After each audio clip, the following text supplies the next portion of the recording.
Hey folks, just doing a part two for the advice for starting BJJ at 35 plus video that I did. Apparently there were some additional questions which were a little bit more specific that a training partner of mine started asking me on that topic. So here's a follow up.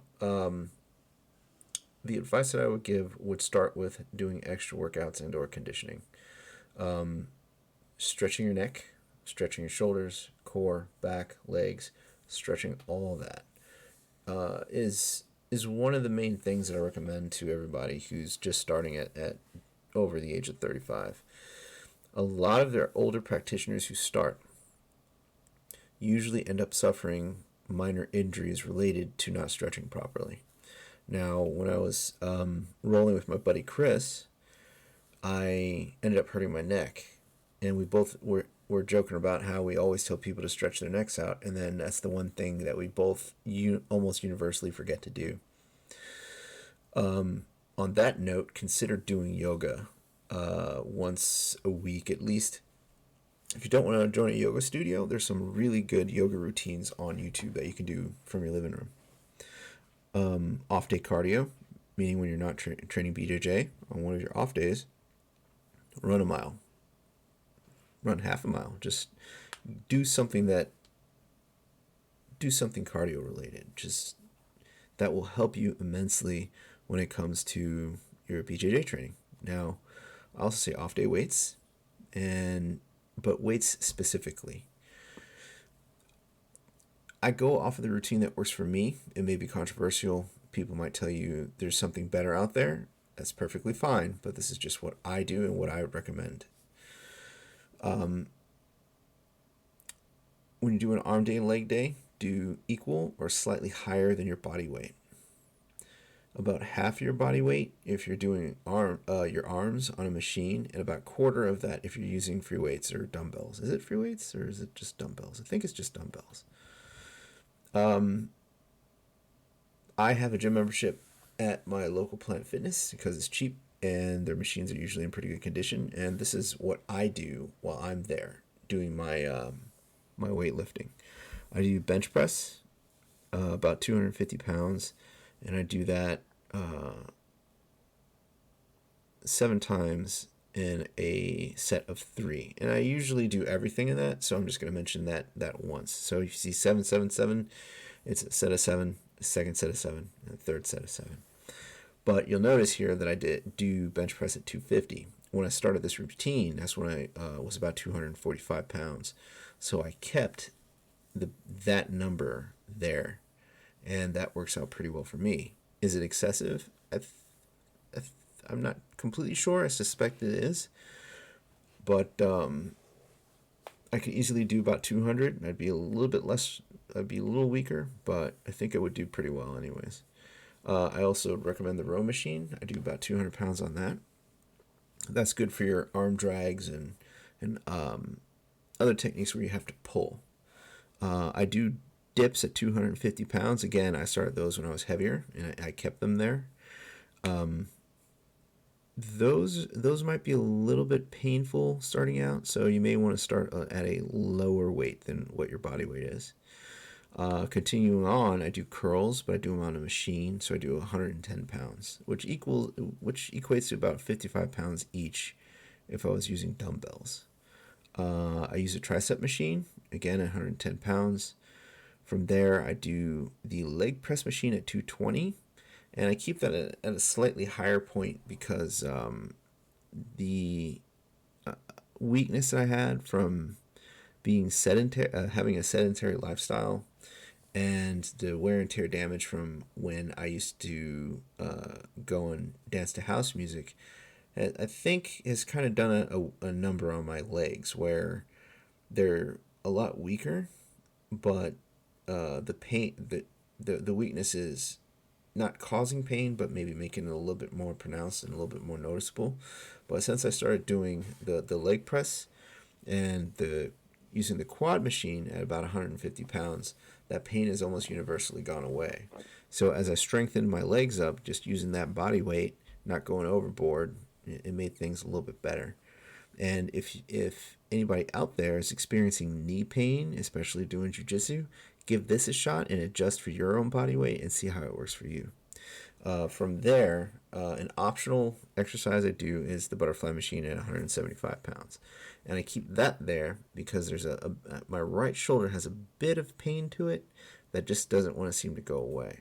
And I don't pop that up to 200 because I don't want to injure myself. Now, the one key thing to understand about the suggested workout that I do is that you can adjust whatever you want. If you're doing curls and your bicep hurts, adjust the weight or don't do it. If you're rowing and you think you can do a little bit more, fine, perfectly fine, go ahead.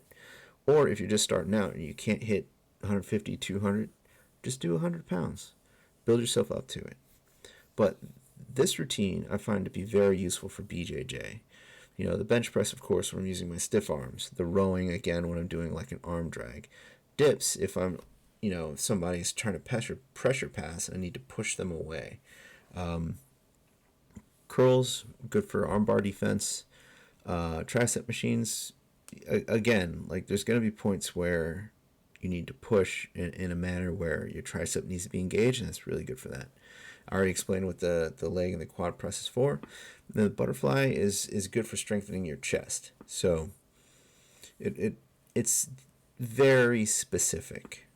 So combine what I suggested in terms of extra workouts and conditioning with a modification in diet, and oops, we got to do it over here. And you will notice that your weight will come off faster. When I was 250 and all I did was just go and train BJJ and do weights, 250. When I was 245, my weight dropped to about 220 and then plateaued there. And it wasn't until I changed my diet where the rest of that weight came off. And what I did there was that I cut out all sugary drinks. I cut out all the sweets, stopped eating candy, and I stopped eating like sugary baked goods, like sugary cakes and whatnot. And it's hard, it's real hard, but you have to create a calorie deficit in order for the weight to come off. And by sacrificing those items, that's a good chunk of calories that is off the table. For my meals, I focus more on lean meats and vegetables. So I would have a bed of vegetables, usually corn, broccoli, cauliflower, and then I'd have some sort of grilled protein on top of it. And sometimes it could be fried. Not often, but again, as a bit of a treat, change of pace. And then I would just salt and pepper, maybe a little bit of garlic, and if I'm feeling fancy, a little bit of gravy, but not too much, So, carbs are fine in moderation. I usually keep them as a side. Like, for example, if I'm making my kids spaghetti, I'll give them a bed of noodles and then, whatever, their meatballs or grilled chicken thigh on top of it with the spaghetti sauce. My variation would be having the spaghetti noodles as a side. So I would put the meatballs or the grilled chicken thigh on top of the vegetables and use that as a proxy for the noodles themselves. Let's see. Oh yes, allow a cheat day where you can have a soda or ice cream or some candy. Like, you have to give yourself a little bit of a reward for staying on track. The balance is making sure that you don't fall off the wagon in terms of your diet. Now,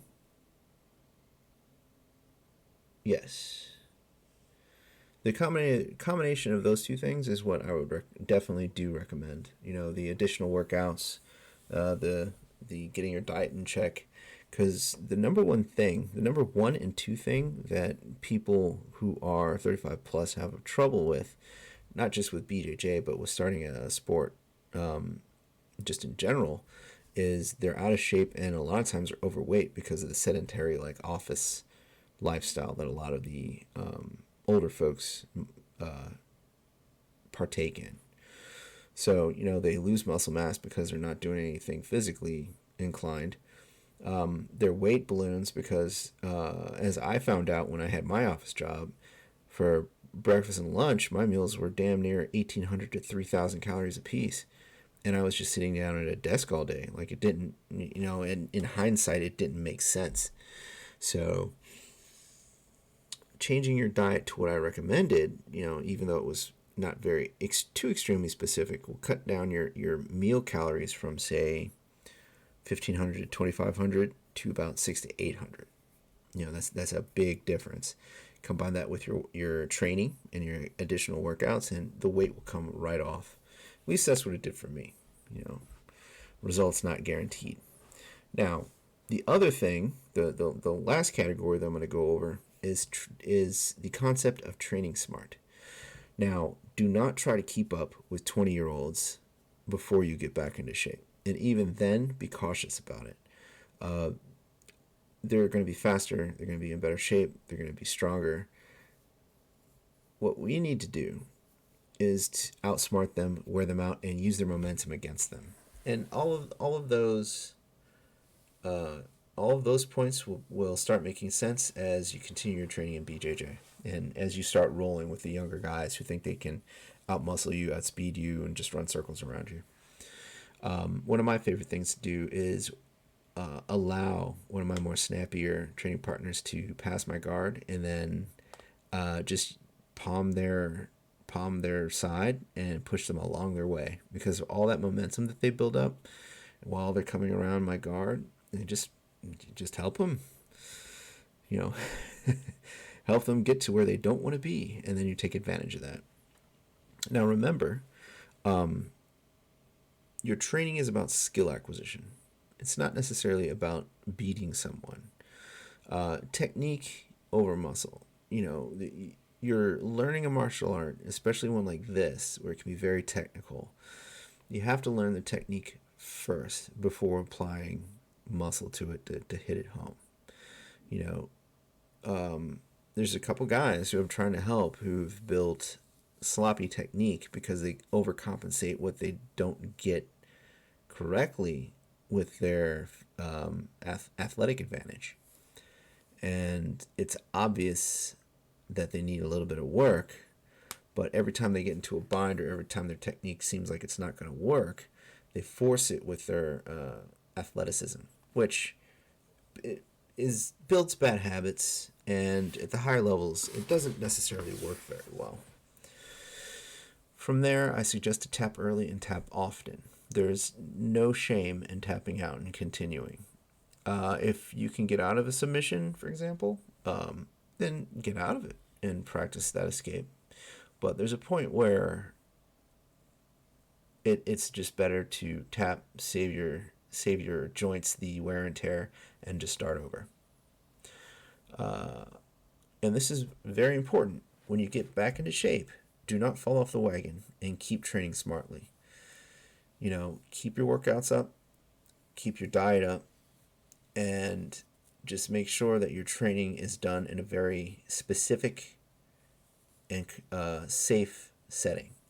If somebody has a reputation for hurting people, don't partner with that person. Yeah.